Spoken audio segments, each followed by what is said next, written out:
They say loneliness in a crowd is the worst kind. In a city of 8 million people, I had never felt more alone. Until her profile appeared. But let me start from the beginning. December had been particularly cruel that year. Christmas decorations mocked from every window, and New Year's Eve found me scrolling through endless profiles. Each swipe echoed in my empty apartment. Left, left, left. The faces began to blur together. Practiced smiles and carefully curated lives that felt as hollow as mine. My therapist had suggested the dating app. Exposure therapy, she called it. Put yourself out there. What she didn't understand was that each rejection, each failed connection, carved the loneliness deeper.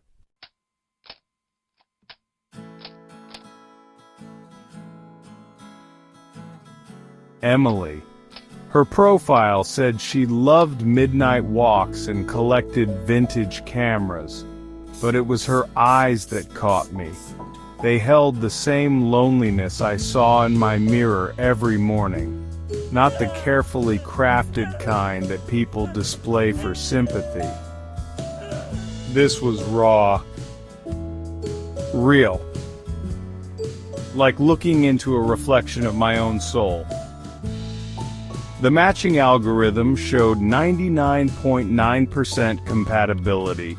I usually ignored such statistics, mathematical attempts to quantify chemistry.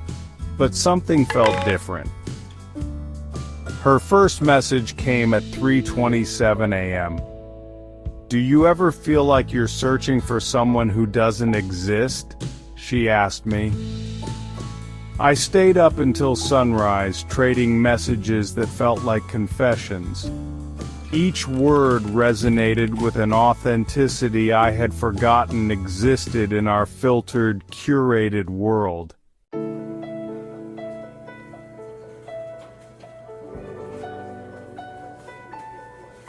Our first meeting was at that little coffee shop on 9th Street. The one with the mismatched chairs and perpetually steamed windows. She wore a vintage camera around her neck. A Pentax K1000, the same model my father had given me before he passed. Every moment was perfect, too perfect. She finished my sentences, knew my thoughts before I spoke them. Liked everything I liked. Even my fears seemed to mirror hers. When I mentioned my childhood fear of carousel music, she showed me a photograph she had taken of an abandoned amusement park. When I told her about my collection of first edition Bradbury novels, she pulled The October Country from her bag.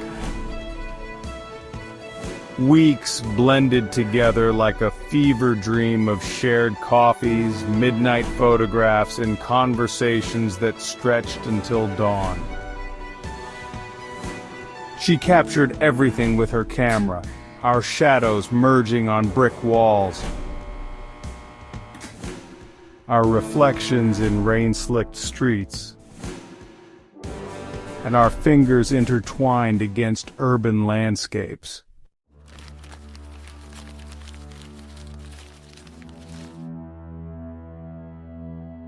I noticed the photos. In her apartment, faces I recognized. Past relationships, she said. But their eyes all held that same loneliness that first drew me to her. Each photograph perfectly composed, capturing that exact moment when loneliness meets hope. The dates on the photos' backs formed a pattern I could not ignore. 3 months. Always 3 months. Perfect relationships that ended without explanation. No social media goodbyes, no mutual friend stories, just silence.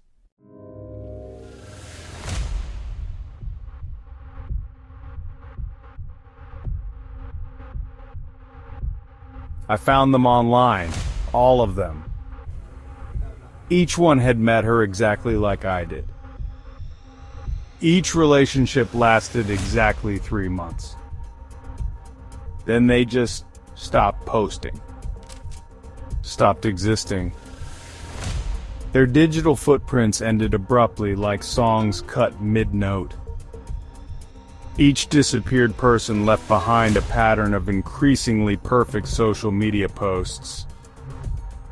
Their photos became more artistic, their words more poetic. In the final days before vanishing, they all posted about finding true connection and perfect understanding. Looking at their feeds was like watching someone slowly transform into a carefully curated version of themselves. I traced their locations. Every 3 months, a new city. Every 3 months, a new identity. She was like a collector, each relationship adding another layer to her perfect facade. The vintage camera was not just capturing images. It was capturing essences.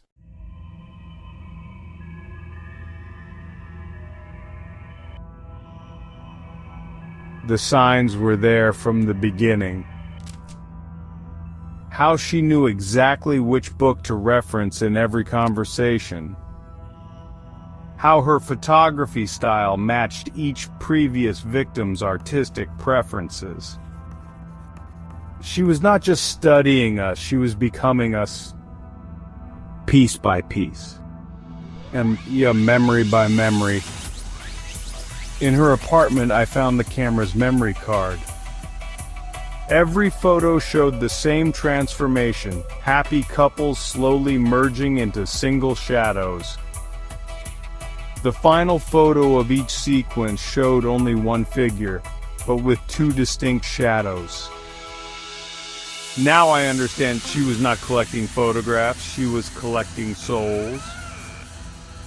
It wasn't a dating app connecting lonely souls.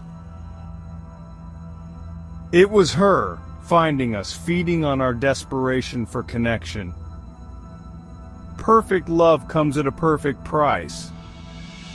Each photograph in her collection was a moment of pure connection, the exact second when someone gave themselves completely to the idea of perfect love.